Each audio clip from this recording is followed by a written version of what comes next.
it's good to see you. Good to see you too. Hi, I'm Pam Rasmussen. Pam, thanks for taking some time to visit with me. I would really love to learn more about what you do here at Animal Control. This is something I don't have any experience with. Oh, absolutely. It's a good day, good time to do it right now. I have just a few more items I've got to put on this bite report, and then I'll take you for a ride around the city.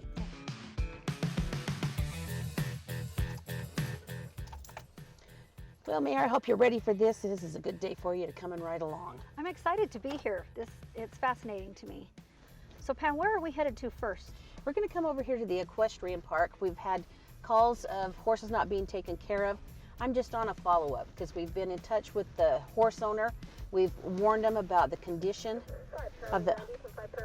Excuse me, Mayor. 90, go ahead. Hey, can you come over and assist me at the Jordan Ridge Park with a loose dog? Copy, I'll be in route. Okay, so it sounds like we're heading somewhere else. We are heading to a park. Apparently she's got a loose dog, and that's a pretty good sized park. So we're going to go see if we can help her contain the animal. Okay. Well, it looks like Jill's down there with the dog, Mayor. I'm going to give you this leash. Thank you. We want to try to approach it just to make sure it's not aggressive. If it is, the hackles will come up and he possibly could charge. Okay, I'll follow you. Okay. Here we go. We'll have you kind of go right that way. He looks like he's friendly, Mayor. I think we'll be able to approach him with no problem. So if he comes my direction, don't worry. Right. Okay. Just put that leash on his neck and we'll take him back to the shelter for Okay. processing. I've got a couple of treats with me, so Okay. we'll see. He'll probably enjoy that. Okay. Come on, bud. Come here. How close do we get? See if he comes to us first, I guess, right? Okay. Come here. Come here. Come here. Come here. Oh, he seems excited. Come here. Oh, you are a pretty dog. Somebody's going to be missing you. Here. Oh, you dropped it. Here.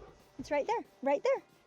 Good Yeah, while boy. he's enjoying his treat, Mayor, just go ahead and put that leash on him and we can take him back. Okay, and don't eat process me. him.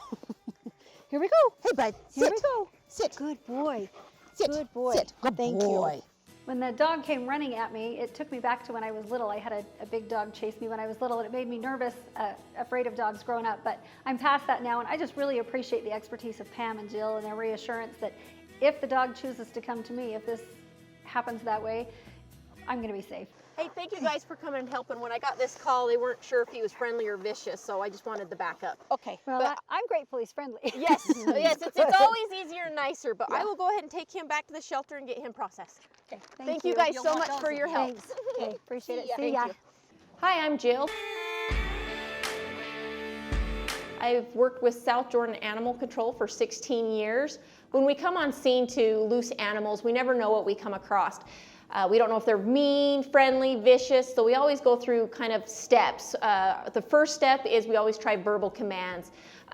We'll add treats with that. Baby talk. Baby talk is very helpful. Every animal kind of responds to baby talk.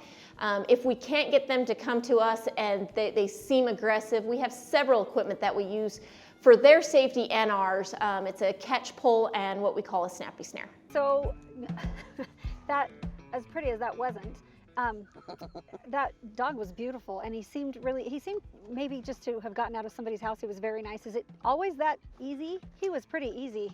Not always that easy, Mayor. I would imagine not. There's times I do have to call for backup. We've even had police officers come and assist sometimes. Pam, how long have you been doing this? I've been doing it for 26 years for the city. Wow. Yeah. Thank you. Mayor, it's your lucky day. Oh no. What does that mean? 5 Oh. Charlie 90 for a dead raccoon. 5 Charlie 90, I copy. Will you need the case? Affirm, please. 5 Charlie 90, your case will be 17222. 5 Charlie 90, I copy. Thank you. We always get a case number for every animal we pick up. Okay, oh, that's good to know. I didn't know that. So, Okay, so did you just say that was a dead raccoon? yes. Oh, and Mayor, there's a bag right behind you. You get the pleasures today. Some of the not so glamorous parts of our job is dealing with roadkill.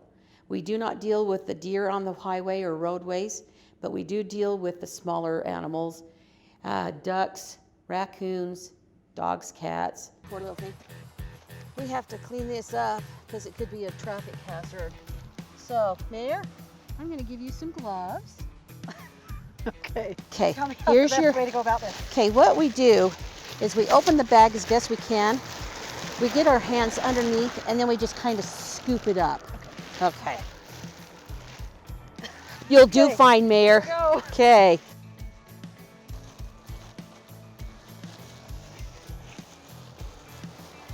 There you go. Okay, now we'll take it back to the shelter to dispose of it. So I never know what I'm going to get when we do something like this, and I guess that's how this job is too. The raccoon caught me off guard, but it made me appreciate even more the job that they do. All right, now that we've got that taken care of, we're going to head back on that follow-up over at the equestrian park to check out that horse. Okay. We just were talking about different kinds of animals, and raccoons is one of them I asked about, but I didn't imagine we would come across one. We did see that there are fresh paw prints in the wet ground right there. Mm-hmm. How often do you come across a raccoon or an animal like that? I mean, is it very frequent?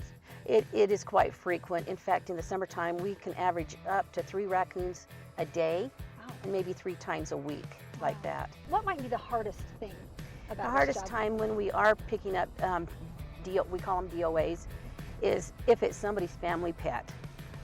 And of course, you know, they're a family member, and it's so hard to go ahead and notify that family that we have their pet down at the shelter and it's gone. So. Well, Mayor, it looks like the horse that we've been doing our follow-ups on is gone now. Okay. And so, nothing like these horses down here are in great shape, in good condition. And the one we were doing a follow-up on, we had given them 30 days to build that animal up and feed it, get it some more, what they call groceries, just to bring it up to weight. Hi, baby. So what do you look for if you're, if you get a call that says we're concerned this horse might not be well taken care of? What specifically do you come and look for? What we do is we look along the neck line and down the back. Right now, this horse dips in. That means he's probably a little bit overweight, but he's still in good shape. He's got good meat between the ribs. You can feel back in there.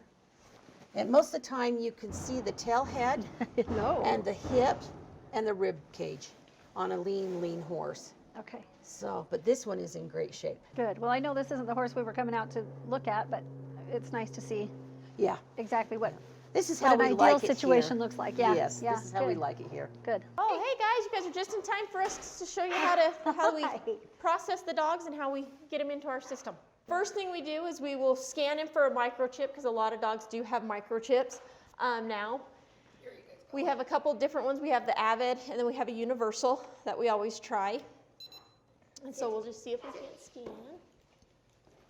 Normally the microchips are between their shoulder blades right here. That's where you implant them. Okay. But sometimes they can move, so we do try to go down their legs because we have found them in their legs before because they do move. So this one's reading nothing. So if this dog that we just brought in would have had tags and a microchip, we would have been able to locate the owner sooner. The city requires every dog to have a city license for 2 reasons. 1, to help us get the animal back to the owner faster, and 2, to keep the records of the rabies to make sure they are always current. So this guy is not microchipped. So what we will do now is we will log him into our book as a neutered male yellow lab, and then we will hold him for 5 working days for the owners to have a chance to come and get him. He's in really good shape. Obviously, he's been fed and taken care of, so I would think an owner's going to come and claim him. But if not, after the 5 working days, we do put him up for adoption. Okay, that's good to know. And microchip, is that a service that you offer here? We do offer that service. We have the lifetime microchips through Avid that we implant, and it's a $20 fee. Jill, I'm going to let you take the mayor back to see where we kennel the animals while I go finish some bite reports. All right, sounds good. Thanks. Thanks, Mom. So we'll go ahead and get him situated in a kennel. Good boy, good boy, good boy. Okay, so this is a lot quieter than in there. So occasionally we get a lot of dogs. As you can see, we have a lot back there right now. The way we try to care for them is every dog's different. You have larger dogs, you have smaller dogs. So we try to feed them the amount that's recommended for their body weight. They always have option of water. We're back there 2 or 3 times a day checking to make sure they're okay with their water. In the winter time, it's really great. Our floors are actually heated. So we have the heated floors for them, so they're nice and comfortable in the winter time. And then we have our part-timer who just started. She'll take them for walks daily, so to help them kind of get that energy out. Okay, so we just showed you the dog kennels.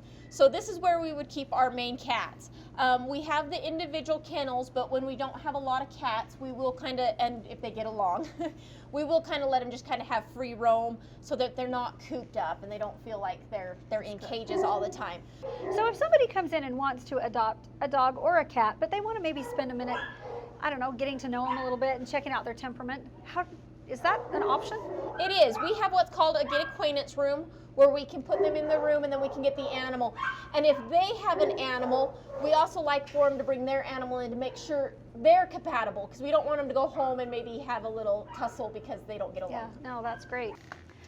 I love this.